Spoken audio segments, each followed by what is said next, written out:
Montana Territory, summer of 1876, the sky wide and blue as a river, the heat dry enough to crack lips and tempers alike. The first thing Yates McKinley saw when he rode into Elkbend was a woman yelling at a man twice her size. Not shrill, not panicked, just furious and sharp like a blade honed too long. She stood square in the middle of the street, her dark green dress dusty and torn at the hem, her jaw set, her back straight. The man backed down, muttered something, and stumbled off. Yates pulled his horse to a stop in front of the general store and watched her. She was not what he expected to see in a town this small, not with all that fire and no one trying to put it out. Someone spat near him. That's Joselyn Vance. Trouble, that one. Been through 3 jobs in 6 months.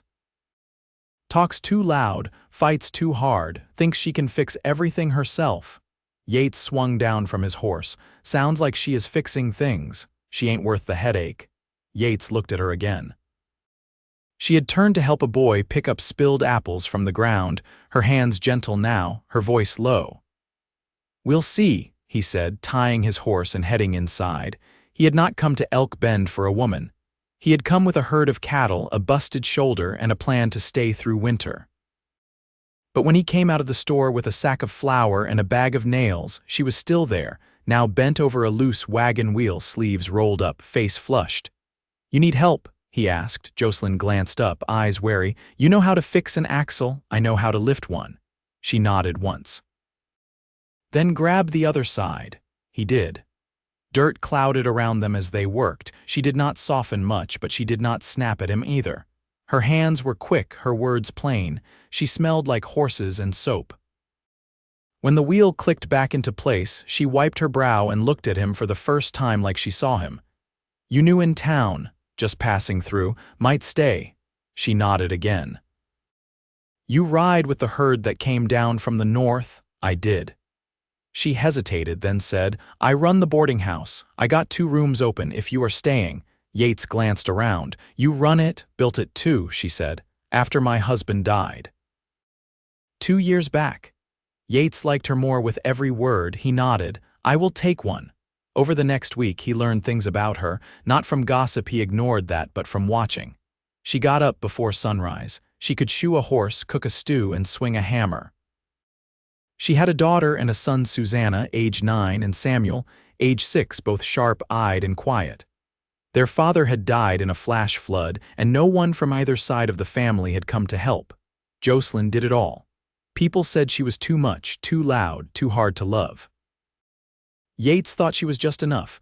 He fixed the fence behind her house without asking. She brought him coffee the next morning. "You do not have to help," she said. "I know," he said. "But I want to." She did not answer, just stared at him a moment too long before walking off. A few nights later he found her out on the porch after dark, arms crossed, her face tight.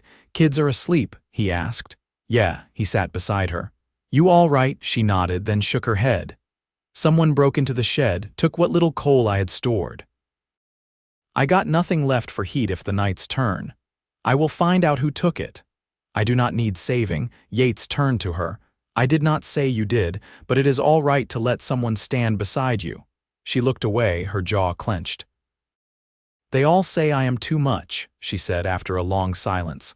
"Too angry, too stubborn, too loud, too hard to be around." "I do not think you are too much," Yates said. "I think you are worth the work." She turned to him. "You do not even know me. I know what I see. I see a woman who works herself raw to keep her kids safe, who built something out of nothing, who does not back down when the world says sit quiet. That is worth knowing." She did not speak, but her shoulders dropped just a little. Then, to his surprise, she leaned her head against his arm. Just for a second. The next day he tracked the stolen coal to a man living in the hills, desperate and drunk. Yates did not tell Joselyn until after he had handled it. He left the man with a warning and brought back what coal was left. "You went after him alone?" she asked, her voice low. "I have dealt with worse." She stared at him. Then she stepped forward and reached for his shirt, her fingers brushing the edge of a bruise on his ribs. "Why?" "Because you matter." She touched his face, her palm rough and warm. "You are going to get hurt." "I already have," he said. "But I am staying." The porch light flickered behind them. The night was quiet. He stood close, waiting. She kissed him first. It was not soft, it was not shaky, it was sure, and when she pulled back, she whispered, "I want you to stay." Yates nodded, smiling. "I was hoping you would say that." Inside, the children slept. Outside, the wind picked up, cool and clean, brushing over the porch where two people stood, not broken, not too much, just beginning. The first frost came early that year. Crystals silvered the window panes of the boarding house when Yates came in from the barn, his coat stiff with cold and the scent of hay clinging to him. Inside, the fire in the main room had burned low, but Joselyn's daughter was curled near it, knitting something with clumsy fingers and a frown of concentration. "She's asleep," Susanna said before Yates could ask. "Mama, she was up near all night finishing mending for Mrs. Clay's boys." Said her hands were aching. Yates hung his coat by the door and crouched by the hearth. "You learning that from her?" Susanna nodded without looking up, still looping the yarn with awkward precision. "She says it's worth knowing, even if I don't like it." Yates smiled, but only for a breath. "You want me to sit with you till you're done?" Susanna hesitated, then scooted over just enough. He sat down, letting the warmth of the fire settle into his bones. After a while, her breathing slowed and her fingers stilled. He carried her to her room and pulled the quilt up over her shoulders. Joselyn was in the kitchen by morning, kneading dough with the heel of her hand, jaw tight like she hadn't slept more than an hour. The sleeves of her blouse were rolled high and her braid was unraveling at the ends. "You're running yourself down," Yates said gently, pulling a stool from beneath the table. "Those boys needed clothes. Their ma's been sick for weeks." She didn't look at him, just kept working the dough until it was smooth and heavy. "I can take Samuel with me today. I'm heading to the south pasture. He always asks to ride." Joselyn paused, her hands buried in the flour. "You sure?" "He listens better than most grown men I've known." She gave a short nod. "He'll need his scarf. It's in the drawer by the stove." They didn't say more. She passed him a biscuit wrapped in cloth, and he kissed her temple before heading out. She didn't flinch from it. Samuel was waiting on the porch, boots on the wrong feet and his hat too big.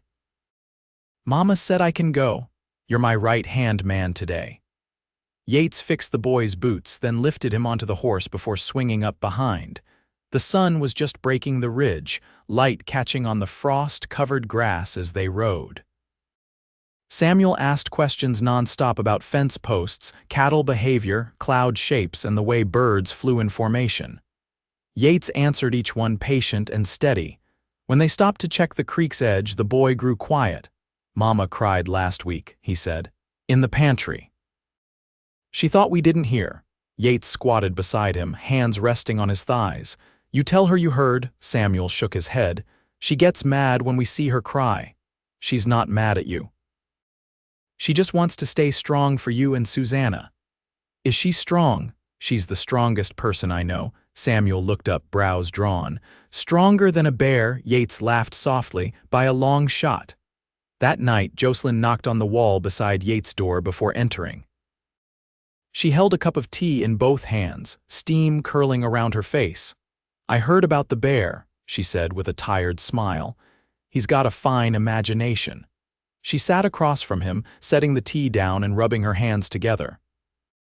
"He talks more with you than he does with most folks." "I like listening." Her gaze softened. "I don't know how to let someone help without feeling like I've failed." "You haven't failed. You've kept them warm, fed, safe. That's more than most get." "I spent years thinking needing someone meant weakness." Yates leaned forward, his elbows on his knees. "Needing someone ain't weakness, it's trust." She didn't look away. "I want to trust you. But I keep waiting for the moment you realize I'm too much." "I already know who you are, Joselyn, and I'm still here." Her lip trembled just once. Then she reached for his hand, her fingers cool from the night air. He closed his around hers, steady and sure. They sat like that while the fire burned low again.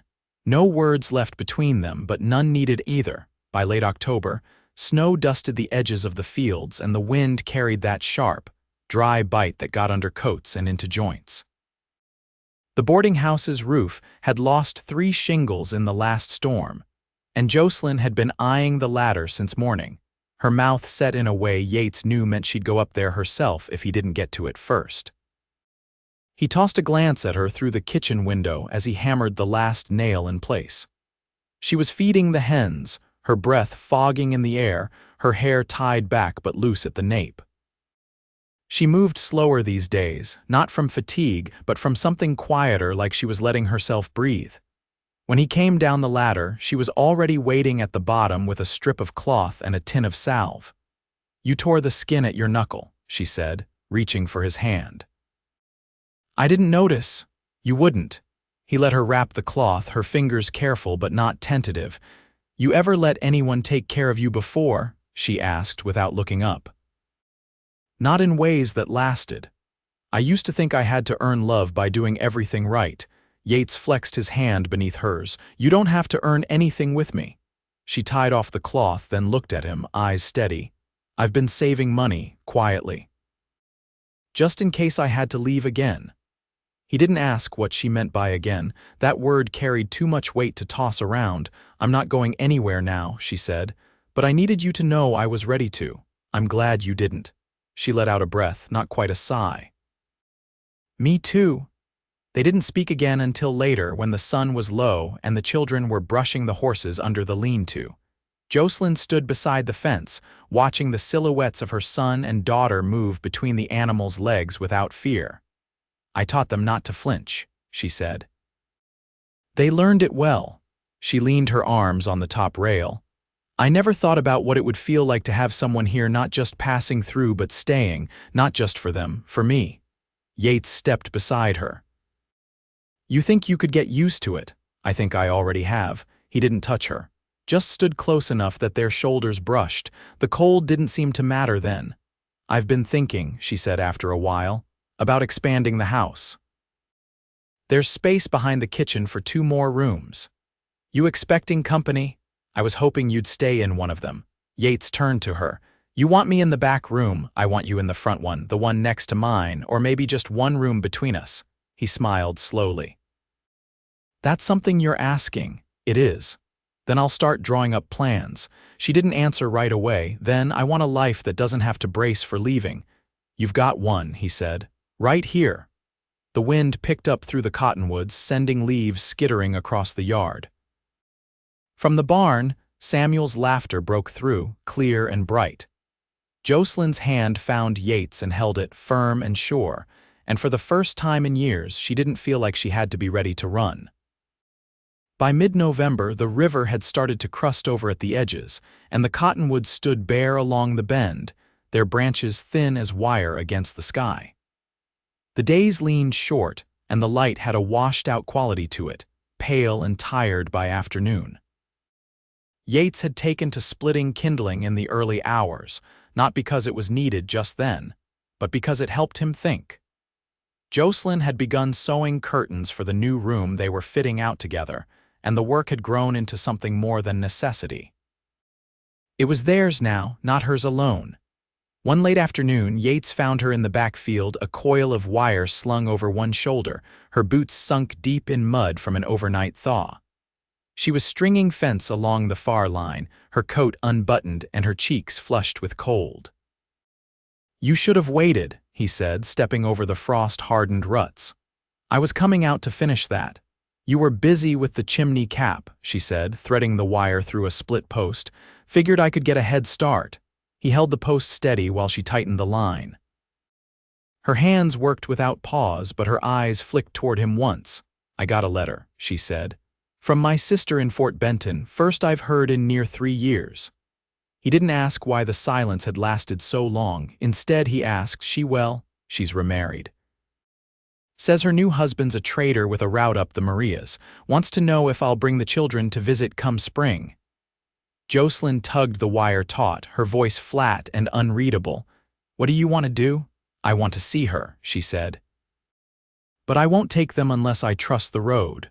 "We'll ride it together before then," Yates said. "See if it's passable. I'll make sure it's safe." She didn't answer right away. "Then, when I first came to Elkbend, I didn't think I'd stay. I was always looking for the next place to outrun what came before." "You're not running now." "No." she said. Not anymore. That night, with the children asleep and wind scratching at the shutters, Joselyn sat beside Yates near the fire, mending a tear in his shirt. Her fingers had grown slower over the years, not from weakness but from too much practice. He watched her tie off the thread, her brow furrowed. "Did you always want land?" she asked. "I wanted quiet," he said. "After the war, I thought if I could find a place where nobody knew my name, I could stop remembering." "And did you?" "I still remember, but now there's more than just memory." Joselyn folded the shirt and set it beside him. "I used to think love came in thunder," she said. "Loud and fast and full of promises. But this," she waved a hand toward the hearth, toward the quiet room and the breathing of her children beyond the walls. "This feels more like rain on dry earth. Slow, sure?" "It's not going anywhere," Yates said. She looked at him then, not with the guarded weight she'd worn so long, but with something open and still. "I believe you." Later, when she reached for his hand, she didn't ask for reassurance. She didn't need to. And when he laced his fingers through hers, she leaned in not because she was tired, but because she chose to. Outside, snow began to fall, soft and sparse. Inside, the fire burned low and nothing felt unfinished. On the last morning of November, Joselyn stood at the edge of the unfinished room behind the kitchen, hands on her hips, eyes following the light that filtered in through the new window frame. The boards were still bare, the floor unvarnished, but the bones of it were strong. Yates had carved a narrow shelf into the wall near where the bed would go, and Joselyn already knew where she'd set the oil lamp. Susanna was reading aloud at the kitchen table, her voice steady as she worked through a page of worn scripture. Samuel sat cross-legged beneath, carving a stick into what he claimed would be a wagon wheel. The house had grown quieter over the weeks, not because there was less noise, but because the noise no longer carried tension in it.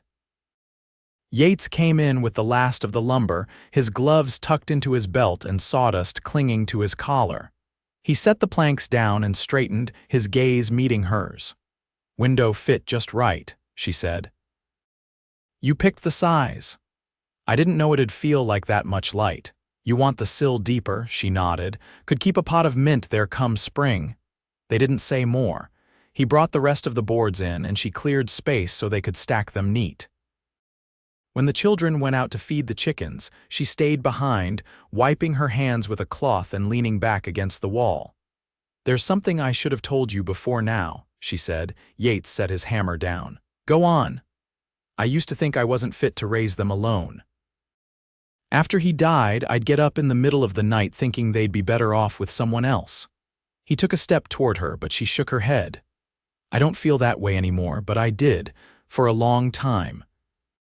And I need you to know it, because if I'm building this life with you, I don't want to pretend I never felt hollow." "You're not hollow," Yates said. "You were grieving. It wasn't just grief, it was shame and fear. And feeling like no matter how much I gave, it wouldn't be enough." He didn't reach for her. Instead, he said, "You ever think maybe you kept giving because you knew someday it'd be seen?" "I didn't know," she whispered. "But I hoped." That night, after the children had gone to bed and the fire had burned down to a slow orange glow, Yates brought a small box out from beneath the bed frame he'd been building. He set it on the table between them. Joselyn hesitated. "What's that?" He opened it. Inside lay a thin band of gold, weathered at the edge, the kind a man might have saved from his mother's cupboard before riding west. The second was smaller, finer, but plain. "I bought these before winter set in," he said. "Wasn't sure when the right moment would come." She looked at the rings, then at him. Her voice was soft. "You were sure about me." "I was sure the moment you handed me a hammer and didn't ask twice." She laughed, quiet and full. The sound filled the room like something sacred. "I don't need a church," she said, "or a preacher, but I do want it to be real. It already is." They sat close after that, her hand resting on his knee, his fingers brushing against hers. She didn't cry. He didn't need to speak more. The rings stayed on the table between them till morning. They wore them by the end of that week quietly, without announcement, but with certainty. By the time snow packed hard along the eaves and the first full storm rolled in, the new room was finished. The house had grown, not just in space, but in feel. There were hooks by the door now, one for each of them. A second table had been added near the stove, where Samuel's tools stayed even when muddy. Joselyn no longer kept coin tucked beneath floorboards. She didn't need to. Yates built a rocking chair with the leftover pine, and Joselyn sewed a cushion for it, green like the prairie grasses before drought. She placed it beside the fireplace. When spring came, they rode north together, Joselyn, Yates, and the children taking the road slow, stopping often. The trail was clear, the river crossings shallow.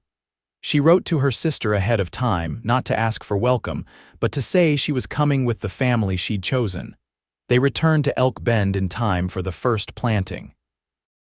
Joselyn took to the soil with steady hands, and Yates built a bench beneath the cottonwood out front.